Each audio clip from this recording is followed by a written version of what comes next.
But lately, I've been getting back the toxicology reports. Ooh, And this is what shocked me the okay. most.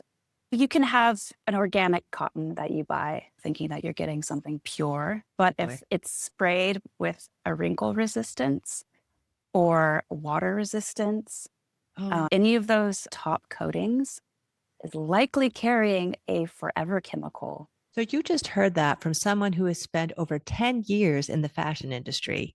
And that was actually new information for me. So I'm still trying to wrap my head around it.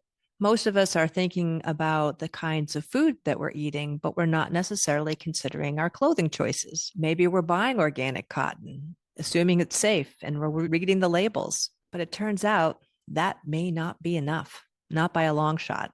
In this episode, you're going to find out what the toxicology reports from the fashion industry are saying, what certifications can and cannot tell you, and what you can realistically swap out first without overhauling everything or spending a fortune.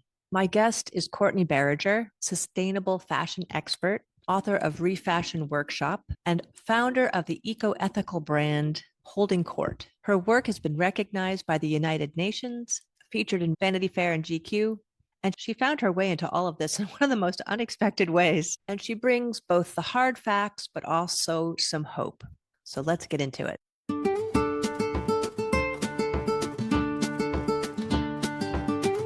You have such an eclectic background, as I was saying before we got on, which reminds me of my own rather eclectic background.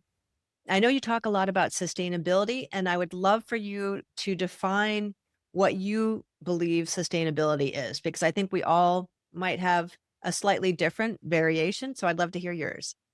Absolutely. It's interesting because, yeah, there are many definitions on sustainability, and it goes into basically every industry that there is. There's the ethical part, the industrial part of sustainability. I put it all under one umbrella, and it's a little bit more of the circular economy. For instance, in the fashion industry, you take all of the effort it takes to create a textile and then turn it into a t-shirt. Then at the end of that t-shirt's life, in my belief, the most sustainable thing that we could do is put it back into the ecosystem somehow. So either that is going to be upcycling it into a new material or even into what could be a mattress stuffer. Sustainability is just giving a second life to something until there's nothing more that's there. But also in the ethical part of it, it would be the energy that you put into something then is able to maintain itself. So if you're working with poverty wages, for example, that's not able to maintain itself. You have people that have to have multiple jobs to pay for their families, to buy the groceries. That is not a sustainable income Right. or industry. A couple of different things popped into my mind as you were speaking. One of the things that a friend of mine used to do was have a clothing swap, an annual clothing swap, and everybody would bring their outdated clothes or that didn't fit or whatever, and it would be all laid out on sheets on her lawn, and then people would just pick and choose. And I thought that was such a cool way to, in some ways, recycle doing clothing that way. But I'm very curious about all the information you have about the clothing industry, because we've touched a little bit on it in this podcast. So I would Okay. love for you to share with us a little bit about what was the most shocking thing that you learned about the clothing industry that perhaps most people don't know. Mm. to be perfectly honest, every step along the way that I've learned something new, it's been a shocker. Yeah, I can. Since I've now been in this industry for over 10 years, I got into it on accident. Okay. Before I was in design, I was a writer and a painter, and I love beautiful things and have a certain aesthetic that I think some people can relate to. But I won this reality TV show in LA, and the prize was my own clothing line. What? And so Wait, what was the reality TV show? it was called America's It Girl. And trust me, it was a disaster. Don't even bother looking it Oh up. It's my on God. YouTube. Yeah. Wow, but that's pretty wild. Okay. Yeah, but I was given as the winner this prize that I never imagined what I would do with, right? My first question was, how can I invent something that's going to maybe make the world a better place somehow? Does that mean it's going to offset carbon? Does that mean it's going to employ refugees? I don't know. What does So that? you were already into sustainability stuff before this. Yeah, I'd already worked for Environment California and a couple of different places, and I was more into environment protectionism Okay. than anything else. Is where it started. And Okay. so where it's ended up is, wow, quite broad. But yeah, the first fact that came across my table was that the fashion industry being the second most polluting industry in the world. I said, Terrifying. how can this be? And it was that the carbon emissions, it's more than the airplane and automobiles combined. And that's in part because it requires all of that for transport on top of creating fossil fuels to make polyester. But then there's also 20% of the wastewater is caused from the fashion industry. 35% of the microplastics in the ocean are caused from washing and caring for our clothes. Yeah. And these are just some of the fast fashion facts that you go, whoa, this is horrible. I didn't know that what I was wearing could be so terrible. But lately, I've been getting back the toxicology reports. Ooh. And this is what shocked me the most. You can have an organic cotton that you buy thinking that you're getting something pure, but if it's sprayed with a wrinkle resistance or water resistance, any of those top coatings is likely carrying a forever chemical, Oh my. PFAS, formaldehyde. It's not even including the dyes that went into it. Yeah, There's no prohibition for using toxic chemicals in a piece of organic cotton clothing. It's not like food. When you're certified organic, there's certain things you can't use, but it sounds like that's not the case for clothing. it's not the case for clothing. It's so unregulated Yikes. that only a third of the garment can be certified organic, and the rest of it can be whatever material you want. But that's how easy it is to get that certification. And that's just for the roll of fabric itself. That's not including any finishes, any dyes, any top coats. Saying one organic cotton shirt can be labeled certified organic cotton when only 1/3 of it is actually certified organic? Is that what you're Yep. saying? Yes. Oh my Yes. gosh.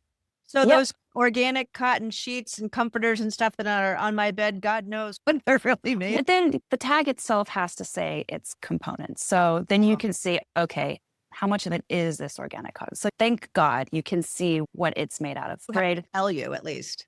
Yes, but they don't have to tell you if it's coated with something. Yikes. You mentioned fast fashion, and I have come to learn what that is. But for those folks that are listening that don't know what that means, can you tell us what fast fashion is? Yes. Fast fashion is the global phenomenon over the past really 15 to 20 years that is technically it's white label.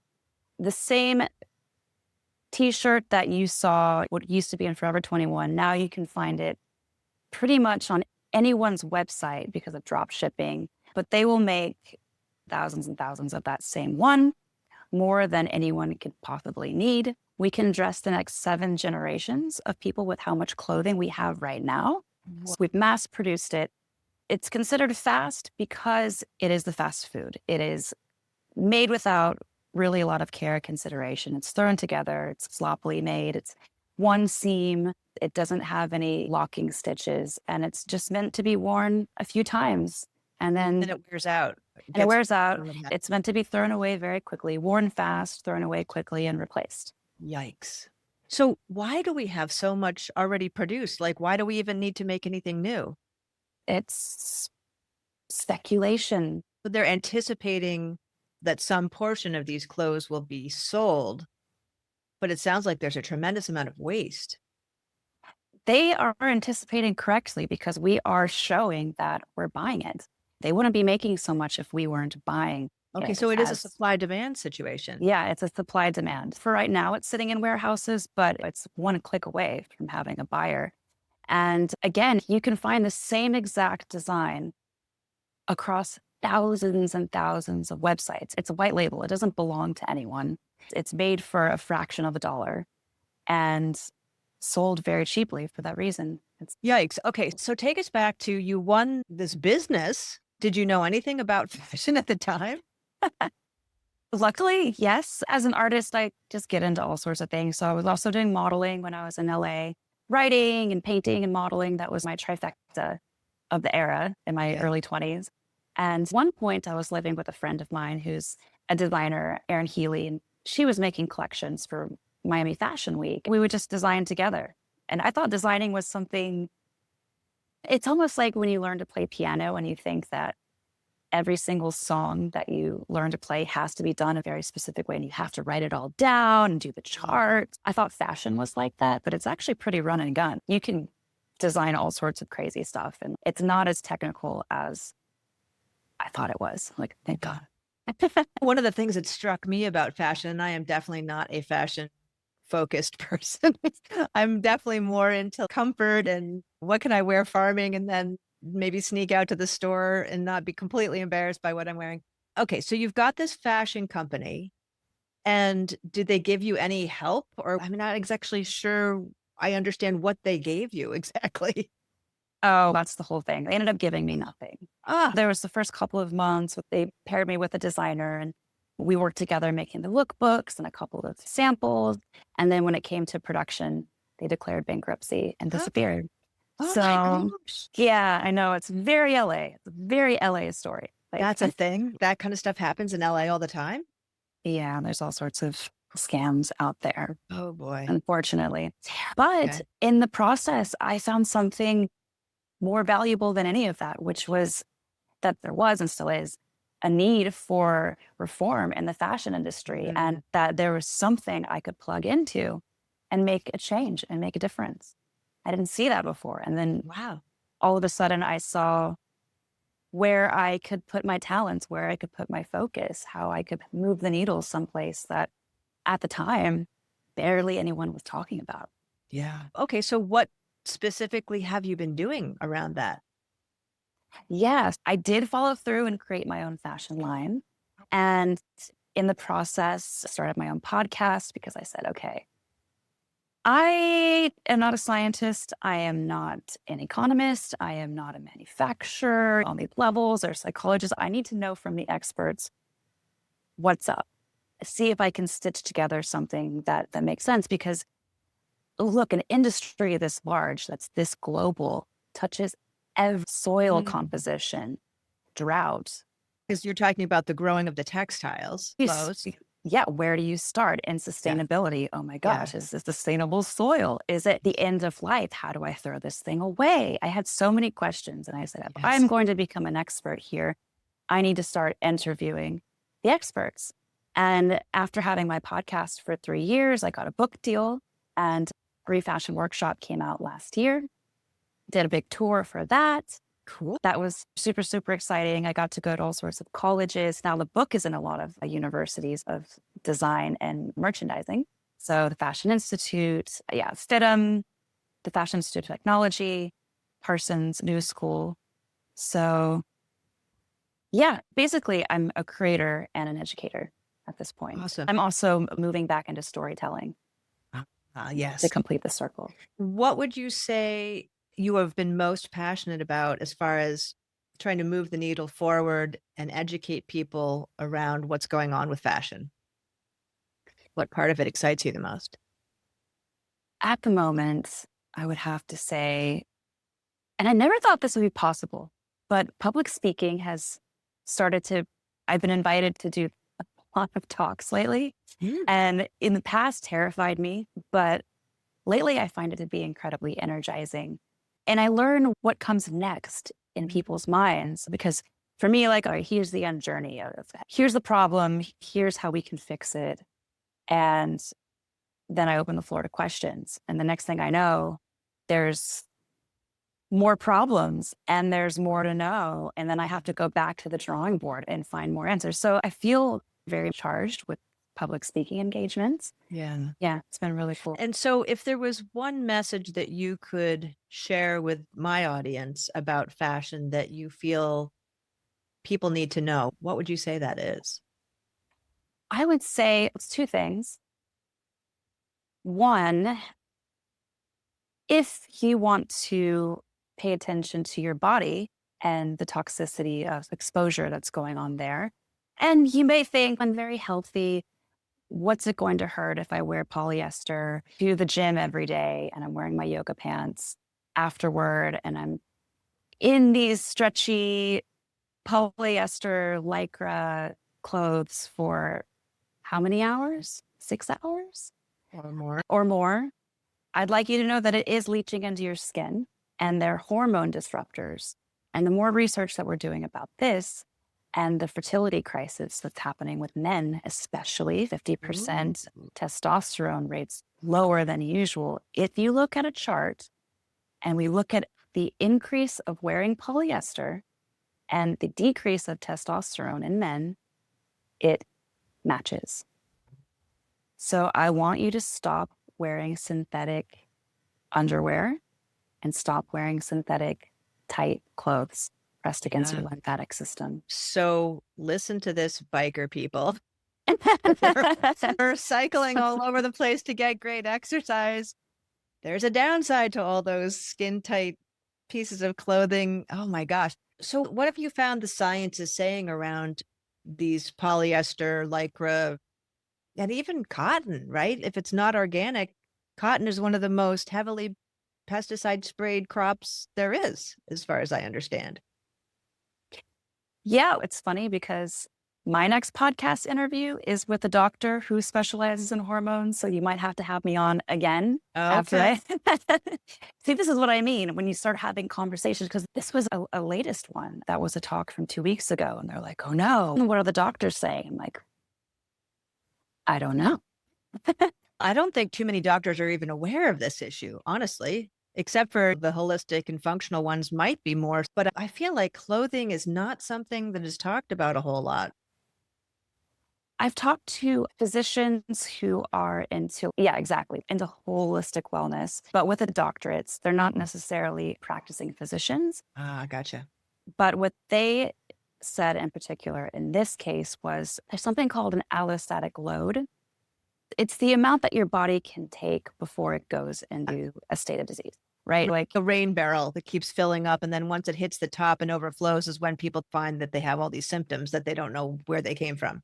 yes. So are you breaking out into rash and then suddenly you're getting unexplained fatigue and maybe you're getting even constipation and you're like, what is going on? Yeah. It could be a combination of your clothes, you're drinking from plastic water bottles. It could be a combination of anything. But if you're healthy, this isn't necessarily a problem. But if you have a pre-existing condition, if you have autoimmune disease, or there's a certain age of life where you're just more prone to anything happening, Yeah. that's when you need to watch out for some of these symptoms. And at this point, for me personally, I see no reason to wear polyester at all. Yeah. I've been trying to weed it out of my small wardrobe, but talk a little bit about the microplastic issue, because I know that is a huge problem. And I'm always telling people stop drinking out of plastic bottles. No more water, juice, anything from plastic bottles. When I go shopping, I really try to get things that are in glass as opposed to plastic. Because one of the things I found is if you get mayonnaise in plastic, there's more likelihood that those plastic chemicals are going to leach into that oil based product. Yes. Yeah. Talk a little bit, if you would, about so somebody's washing their yoga pants. What happens?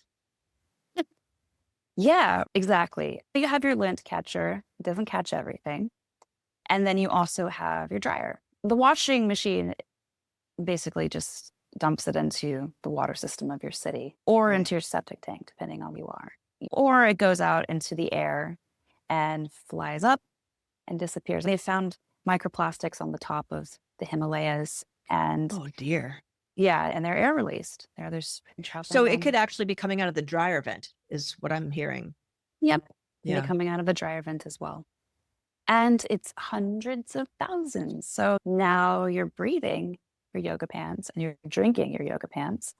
And why does that matter? Because some, not all, and they can be tested and you can buy ones that have been tested, but there are BPAs in plastic polyester. And they tell you don't drink from BPA plastic water bottles, and Or the everyone cans that are lined with them, that BPA are lined free with in them. cans. Yes, and they'll stamp on there. The companies, they're so proud. They'll put the stamp Mhm. on there. But then you go home and you're washing your laundry and you're just pumping the same BPAs right into the Which nobody thinks about. Nobody thinks about 35% of the microfibers in our water systems are from our washers and dryers, our washers, but Jeez, it's from clothes. It's 35%. 35%. It's a majority. And I've heard estimates that we eat about a credit card size worth of plastic a week. So that's shocking.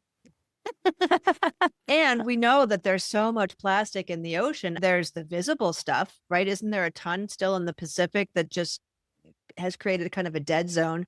I feel like I need to balance this with a little bit of hope.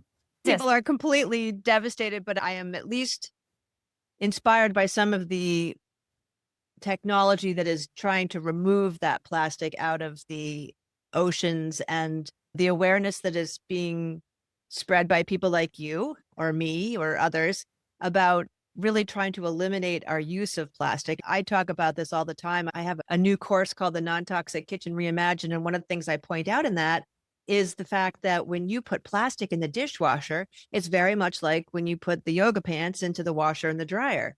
That plastic top of your, even if you have a glass container for storing the food, most of them have these plastic tops. But if you put the plastic top in the dishwasher, that high heat and the soap, and that's another issue too, what you're using for soap, both in the laundry as well as the dishwasher, but it breaks those plastics down so that it's actually coating all of your plates and silverware and glasses and washing out of that dishwasher into wherever it goes in your particular household. So, yes, I think that the plastic issue is terrifying when people hear about plastics are being found in the brain and the blood vessels and contributing to Alzheimer's and heart disease and all that kind of stuff. Just to shift a little bit into a more hopeful thought, Yeah. what are you seeing as far as things that are being done to help remedy these kinds of disturbing things? There is a lot being Oh, done. good. A Tell lot. us.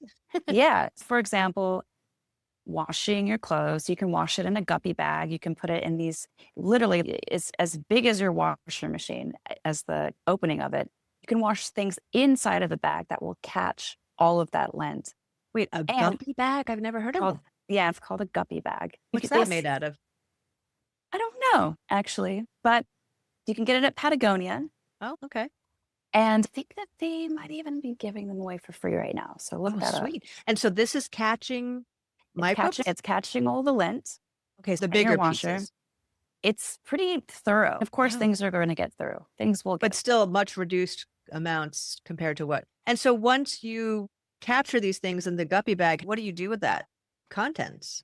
So check it out. This is something that's pretty exciting. And it's very new, Okay. but they have found that there are certain mushrooms that Oh, do I knew you were eat going to say something about plastic. mushrooms. Yes, the mushrooms. The mushrooms are eating Yes, I- plastic. mushrooms to the rescue. Okay. So now all of a sudden the landfill doesn't look so scary anymore, right? Mm. It actually looks like a big compost. When you put the mushrooms in that break down the plastics, I know that they've been using mushrooms for remediation of petroleum spills, I think is one thing I've seen, or other toxic land. It's absolutely remarkable what mushrooms can do, and also be made into packaging, I think it's going to plus save the day. eaten Yep. and used medicinally. Okay, so the Guppy bag, you empty the contents into your compost with mushrooms, or what do we do? Yeah. You can buy these mushrooms and I will put a link. I'll give you a link In to the where show you can notes? get, yep. Sweet. And then you can compost things in your own backyard. I guess the landfills, they're not ready yet. We don't know what your local landfill is doing here in Mexico. I have absolutely zero idea. No Yeah. clue. So now we're only buying organic cotton underwear and organic cotton yoga pants. Pact has a really good selection of those. Oh, good. I was going to ask you what brands you like. So Pact, P-A-C-T. PACT. They're basics. They don't have to be amazing. It's your exercise, right? You just Yes. think about your health. Yeah. And they use it's a natural rubber as the stretch. Oh, cool. Like my Yes. mattress. So there are brands that are doing alternatives that are ahead of the curve, that Yes. know what's happening for some of those special needs that aren't just your t-shirts and your pants and things like that. Okay. All right. So Uh, organic cotton underwear, organic cotton yoga pants, and as much organic cotton clothing as you can possibly afford versus anything polyester, Lycra. Also, hemp, organic hemp is amazing. Linen Oh, is yes. amazing. Don't forget those fibers Linen. as well. Linen is the best. One of the things that blew me away about linen was they used to use it in hospital sheets because it was part of the healing process. So they would take their patients outdoors in the sunshine with linen sheets. And that was an incredibly healing type of scenario for people. And nowadays, when you look at what kind of food you're being fed in a hospital, the sheets, I'm sure, are all polyester and disgusting. Very different. So, okay. So linen, hemp, organic cotton, wool, Wool is good too. is Yeah. another good one. Really think of the old classic five fibers. I mean, what we were using as humans for millennia, we just need to return back to what we know works. Isn't that the case with so many things? It's like growing food. It used to be just regular food. Now we have to call it organic because we're not using these toxic chemicals. Yeah, it's insane. I know. Hopefully this is just the dark time of humanity, and on the other side, we're back to nature. Exactly. And I totally believe that this whole awareness phase that we're in is a huge piece of what's going to lead to a better world for everybody, right? Because one of the things that I'm aware of is if we only focus on the doom and gloom, we're just going to attract more of that. So we have to go beyond that to look at, okay, what do we want to create? What does a sustainable fashion look like to you? When I wrote ReFashion Workshop, which was the book deal that I got, Yep. I thought the same thing. And I've also done like at colleges early on when I would give the facts, like I would just watch the students just slump and get so deflated. And so when I put together ReFashion Workshop, it's a book of it's a mindset book. Ooh. Every chapter is tied to basically a practice that will hack your happiness as you become a better steward of the planet. And these are backed by Yale studies and a class at Yale. I think it's still there. It's called The Science of Well-Being Oh, by Laurie cool. Santos. That. Yeah, it's incredible. It's an incredible class. Okay. And then in the book, I have a matchmaking guide for brands that are sustainable, that are selling all organic. And then I have you, based on your 5 top personality traits, you can shop by those traits, actions that pertain to the fashion industry. However, that was my stretch. My stretch was taking it to the fashion industry. These are scientifically based formula and behaviors that drive happiness. So that's my little. So how did you get into all of this? When I was a kid in early high school, I was a missionary. So Really? yeah, I came from the faith. And as I grew up and understood the world a little bit more, that desire to be a light and help make the world a better place never left, but it just needed to find new structure and new rules. And one of my top traits is curiosity. So I just keep scratching. Oh, what is this? What does this mean? What is it? It becomes the acquisition of knowledge. And I just think that everything can be solved, but everything has an answer. How do we make being virtuous stewards of the planet feel good? It should feel That's good. really important, actually. I remember taking a consumer behavior and social psychology type of training long ago. And I remember that change has to feel good for it to be sustainable a lot of times, right? It's much harder for people to do diets where they feel deprived. This is just an example where they feel deprived and it makes them feel miserable, right? That's not going to be sustainable. But if there's a way to tweak the process so that you actually feel better about yourself and about life, and there's some happiness associated with it, it's going to stick much longer. ReFashion Workshop, the planet healing mindset. Exactly. And so, what would you say are the key mindsets that are important for this kind of positive change to take shape or take hold in a bigger part of the population? Yeah, I see it as a sort of triangle. So it's what you take from the planet. Can I do this sustainably? What I give back? So that could be your recycling, that could be your conversations, that could be your beliefs. It's pretty broad. So yeah, where you take what you give, and then the stories that we tell ourselves. Where is our identity rooted? We get to reinvent ourselves as many times as we want. That is That's the right. pleasure of being alive. I just want to return to the toxicity issue just briefly. I know you talked about hormone disruption. Are there any other health issues around the fashion choices that we make that people should know? Yeah, there are, for example, brand new leather. Don't wear that up against your skin. It's usually treated with heavy metal chemicals. In order to So, process the leather to make it soft? so that's like chromium, even there's mercury in there, cadmium. Eek. So that's something that you want to be careful with what you buy. It's okay to buy vintage because by Right. then it's off gassed and it's pretty harmless. But the new stuff, be aware of that. And those heavy metals are carcinogens. And then dyes for fabric.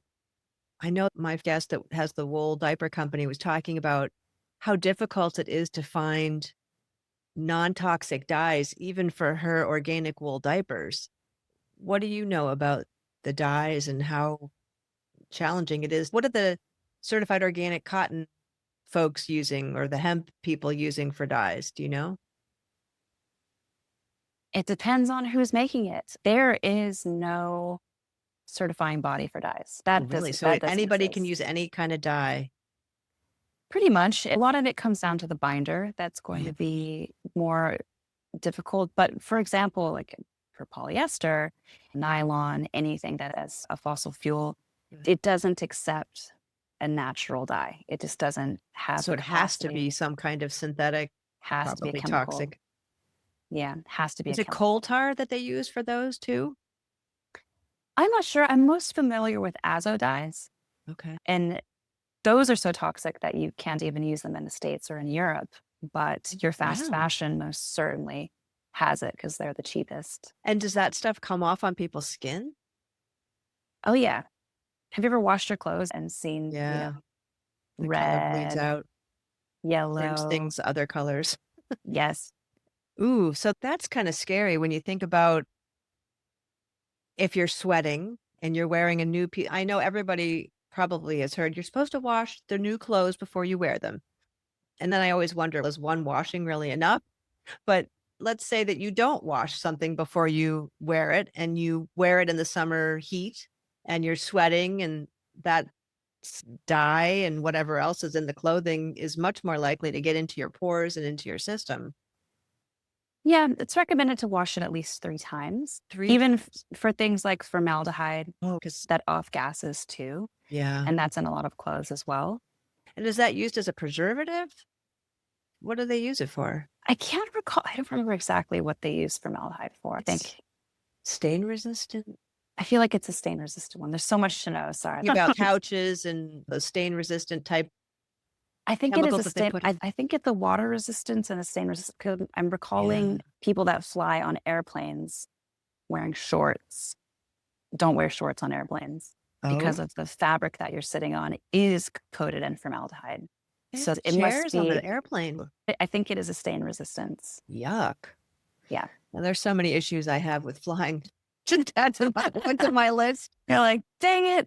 Ah, yeah, breathing that recycled air and I know. Oh, oh okay. Yeah. man. It's mildew resistance. It's mildew resistance, recall Oh, resistance, anti shrink. So on airplanes, it's oh, probably for the mildew. Okay. wow. Okay, thank you for checking that. Wow. Yeah.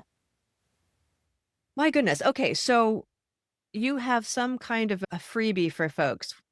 Would you tell us what that is? Yeah. So interestingly enough, it has to do about getting the toxins out of your body. Ah. And the freebie is it is a fast fashion detox. Oh, wow. And it's pretty simple. It's based in Ayurveda. That's something else that I've studied Oh, I over the love last Ayurveda. couple of years. Yes, right? Ugh, I figured that you did if you're making recipes. Yep.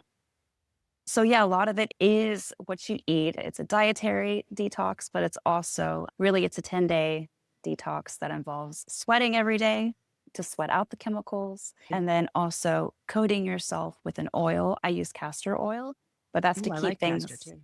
yeah, but to keep things from getting in, Ah, creates a lipid barrier between you and the environment. yep. And then, yeah, all sorts of things that you can eat, fermented foods and cruciferous and different chili peppers that help break down plastics. Cool. So I'll put that in the show notes underneath this video when I post it. That would be great. I'm sure that will be super useful and it fits right into the kinds of things that we cover on this podcast anyway. And you probably have a few newer things that people might not even have heard of yet. So that would be awesome. Wow. Any final thoughts before we close? Yeah, again, to leave it on a positive note, I do think that we have an opportunity to shift our mindsets to be better stewards of the planet if we tie it to our happiness and we let ourselves feel the satisfaction after we do something good and continuously choose to do those good things, even if it's difficult, Mhm. recycling, buying the organic stuff, just doing our best. Yeah, It that's does great. make a difference. Great advice. One of the things I find with the women that I work with is that they tend to feel overwhelmed. And I've seen so many people posting on these Facebook groups, non-toxic mommies and this and that, saying, I just feel like everything causes cancer, everything's toxic. I don't know what to do first. And I feel like one step at a time is Mm. really the best approach. And once you achieve one thing, then you feel good about that. And then you can take another step and then it starts to build momentum. And so I feel like there's no way to live a completely non toxic life these days, right? There's just so many different things out of our control. So we can focus on the things that are within our control. And I think we've talked about a number of them on this episode. So thank Yeah. you. You're very welcome. Yeah. It also takes a community. So thank you for all of us to come through and talk about what lights us up and helps to change the world. My pleasure.